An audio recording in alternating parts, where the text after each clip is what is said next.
അടയാളമായി കുരിശ്, പ്രാവ്, അഗ്നി, 4 ദീപങ്ങൾ ഇവയാണ് ഉള്ളത്. ക്രിസ്തുവിൽ പ്രപഞ്ചം മുഴുവനും ബന്ധിക്കപ്പെട്ടിരിക്കുന്നതിന്റെ അടയാളമായിട്ടാണ് ഈ കടന്നു വരുന്ന ആൾക്കാർ അവർ കൈകോർത്ത് പിടിച്ചുകൊണ്ട് കുരിശിന്റെ ചുറ്റും നിൽക്കുന്നത്. ക്രിസ്തുവിൽ നാം ഒരു ശരീരം എന്നതിന്റെ അടയാളമാണ് ഈ കൈകോർത്ത് പിടിക്കൽ. പ്രാവ് ഒരേ ആത്മാവിന്റെ പ്രതീകമാണ്. നമ്മുടെ പ്രതീകത്തിലുള്ള അഗ്നി ക്രിസ്തുവേശുവിലുള്ള പ്രത്യാശയുടെ അടയാളമാണ്. 4 വിളക്കുകൾ ഇരുട്ടിനെ പ്രകാശമാനമാക്കുന്ന വിളക്കുകളാണ്. അന്ധകാരത്തിൽ നിന്ന് അത്ഭുത പ്രകാശത്തിലേക്ക് നമ്മെ നയിച്ചതിന്റെ സൂചനയാണ്.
ദീപത്തിൽ നിന്നും ദീപം കൊളുത്തി ഇടവകയുടെ വികാരിയച്ഛൻ, അച്ഛന്മാർ ഈ കൈകോർത്ത് പിടിച്ചു നിൽക്കുന്ന പ്രിയപ്പെട്ടവരിലേക്ക് ദീപങ്ങൾ നൽകണം.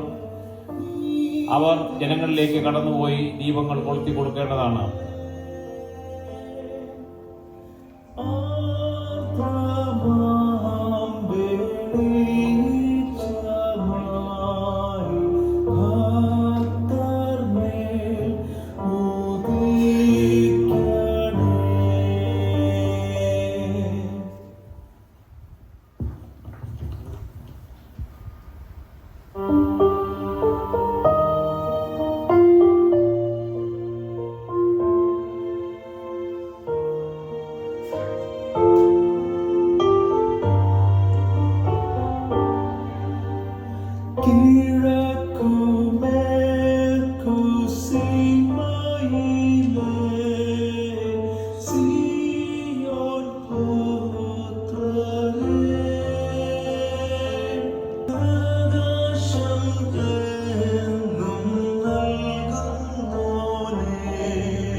സ്വർഗസ്ഥനായ ദൈവമേ, ക്രിസ്തുവിൽ ഒന്നായിരിക്കാൻ ഞങ്ങളെ വിളിച്ചതിനായി നന്ദി.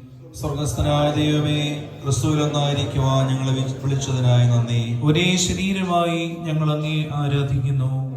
ശരീരമായി ഞങ്ങൾ അങ്ങേ ആരാധിക്കുന്നു. ഒരേ ആത്മാവിനാൽ ഞങ്ങൾ ഐക്യപ്പെടുന്നു. ഒരേ ആത്മാവിനാൽ ഞങ്ങൾ ഐക്യപ്പെടുന്നു. ക്രിസ്തുവിലുള്ള ഏക പ്രത്യാശയിൽ ഞങ്ങൾ നിലനിൽക്കുന്നു. ക്രിസ്തുവിലുള്ള ഏക പ്രത്യാശയിൽ ഞങ്ങൾ നിലനിൽക്കുന്നു. സ്നേഹത്തിലും സമാധാനത്തിലും ഞങ്ങളെ കാത്തു സൂക്ഷിക്കണമേ. സ്നേഹത്തിലും സമാധാനം ഞങ്ങളെ കാത്തു സൂക്ഷിക്കണമേ. ആമേൻ.